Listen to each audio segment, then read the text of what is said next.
week, inside Penguins hockey, there are strange happenings afoot. We ran into an offbeat mic-up shoot with Bo Bennett. What did he say? Oh, that's funny. He doesn't want us to know.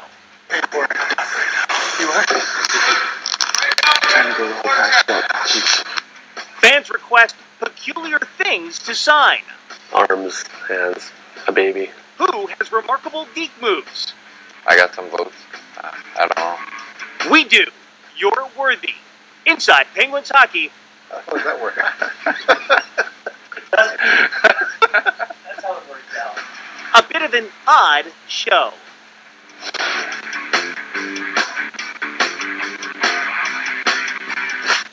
Welcome to the two-city, two-country edition of Inside Penguins Hockey, presented by Heritage Valley and Youth, uniquely connected for life. I am your host, Dan Potash. We are standing atop the mountain at what is known as the Lookout here in Montreal, Quebec. As you can see, it's quite impressive. And so is a player's deep move on the ice, especially if it results in a goal. Heck, it may even earn you some respect. Our Rob King explains. Penguins fans are used to jaw-dropping moves. Now the defenders have the puck, Orpik goes to the bench, Malkin to the goal, he scores! The players see that same talent on a daily basis, in games and in practice. A great deke move is a point of pride among hockey players. It showcases skill and leads to goals. Penguins players admire a big-time deke too, especially the ones that come from their own locker room. Gotta admire Sid, Gino, those guys. Those are probably the two that, you always want to watch, see what they're doing, or want to play against, in practice. It's got so many. Gino, same thing. I wish I could do anything that Sid could do. Offensively with the puck, any kind of deke that he does would be nice. We always joke with Gino. He comes out of his zone. He's one of those guys that you always see a lot of younger guys fall victim to it on other teams. They don't take good angles on him and they go straight at him, and he's one of those guys that can make you look pretty silly. I think Gino, when he skates through the ice, through the middle of the ice, and he goes through players. I think 50% of it is his ability to do it, and the other 50% is he doesn't even think twice about doing it, where most guys wouldn't even think about trying it. That's just one of the traits Gino has. He's just not afraid to try things.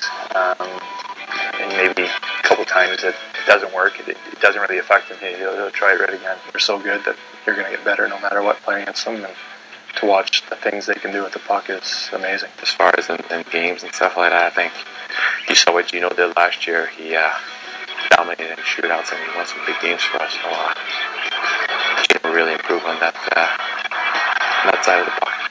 Another player who excels in the shootouts is Jussi Jokinen, whose arsenal includes a move called the Paralyzer. I think there's lots of names of every of those moves, so I don't really know what are the ones they are calling it now. I think for me it's Forsberg move, how I call it. I think Peter Forsberg made that, scored that goal in, I think, 94 Olympics against Canada, and they won the Olympic gold. So I call it Forsberg move. Obviously I used it a little bit back in Finland before I got to NHL, and now it's been able to score 2 goals here. If you don't score, you don't look too good at that move, but obviously sometimes it's a good move to try, because that's tough one to stop on the goalie if he doesn't expect that move. Forwards aren't the only guys on this team who can dance with the biscuit. As a defenseman, I think Chris Woodman is one of the best in the league at deking goalies. I got some votes. I don't know. The one move that kind of jumps out in my mind, just from playing against him in practice, is James Neal does this little flip through your feet and manages to get by you somehow. He uses his skating and his big body. It's kind of hard to defend, and he does it really well. He disguises it, and you want to play him tight because he's got that lethal shot, but then he's got that ability to kind of flip it through your feet or flip it over your stick and try to go around you that way. He's really dangerous that way. I have trouble with him in practice sometimes. Sometimes I just trip him or slash him to stop him in practice, but he's got that dangerous move. Those guys are expected to dazzle with a puck, but Chris Kunitz has an unlikely choice. Craig Adams has this backhand toe drag move that is pretty exceptional in practice. I don't think we've been able to see it in the game yet, but it's something that when he can do it, gets to score on the goalies quite a bit. So that's something they definitely admire. A guy can work on that so hard and be able to execute it. With all the amazing skill in their own locker room, it's hard to imagine picking anyone other than a Penguin. But there is one player who seems to float like he has wings. Top to bottom, I think Datsuk has the best moves. The goalie never knows what he's doing. Probably Datsuk. Pavel Datsuk. That guy can do anything. I think he has that. He's got his puck on a string. He does whatever he wants with it. So he's pretty cool to watch. He has so many moves that he can do at full speed. It's pretty amazing, and you definitely want to learn how to pull off those moves while moving as fast as he can. Our tour now takes us to St. Joseph's Oracle, which is believed to be the largest church in all of Canada. As you can see, yes, it's a Kodak moment. And speaking of photos, the Penguins are asked to sign pictures of themselves all the time. That's expected. It's the unexpected things that they're asked to autograph that gets a little weird. You may only have one shot, a chance to meet and greet your favorite Penguin. And while it may be unexpected, it's something you don't want to mess up. So make it count. If you're going to ask them to autograph something, have them sign a... The weird ones are always the shoe. Can you sign my shoe? Like a dress shoe or like a Nike? No, just any running shoe. Nice dirty shoe. Smells great. Takes off their foot right in front of you. Do you ever decline and say no? No, sign it for them. What? Really? That's just weird. So what are some of the strangest things the guys have been asked to sign? Maybe the sole of the shoes. Oh, shoe. Like a nice shoe? A running shoe. And did you sign it? Yeah. Ah! Stop it! Enough with shoes. What else? I think the dog collar was the worst. Yeah, some lady had a dog and had a thick leather collar, and she asked me to sign the collar and permanent marker. So I signed a kid's forehead once, and permanent marker, and his mom was okay with it. So that was another weird one. Do you think he's still wearing that shirt? Because it was permanent, right? I would think. I mean, I don't know. Yes, autographs on body parts appear to be more popular than you think. Wait, say what? I think I've been offered or asked to sign a chest before, but there's no way I could have done that.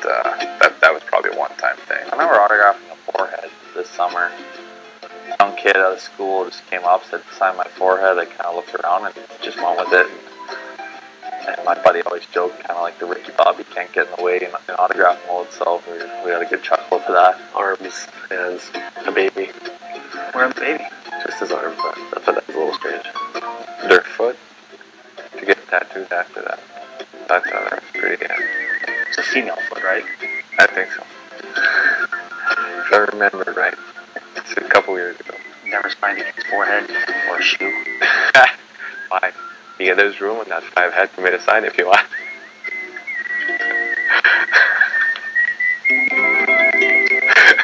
I hate him. I really do. I really hate him.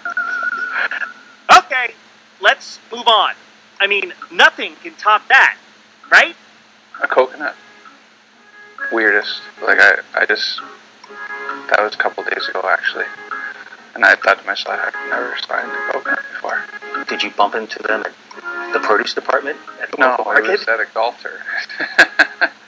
One chance with the world's greatest hockey player, and you go with a fruit?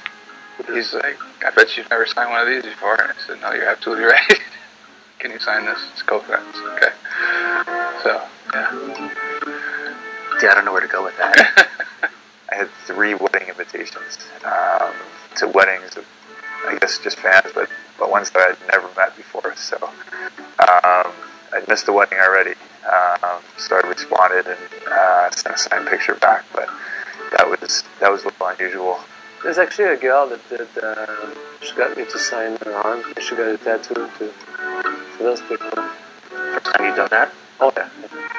Did you see the tattoo out later? Yeah. Did it look good? Yeah. No autographs, people that turned into a tattoo or signature? You know what? Dan actually saw that. Dan, the coach, Dan.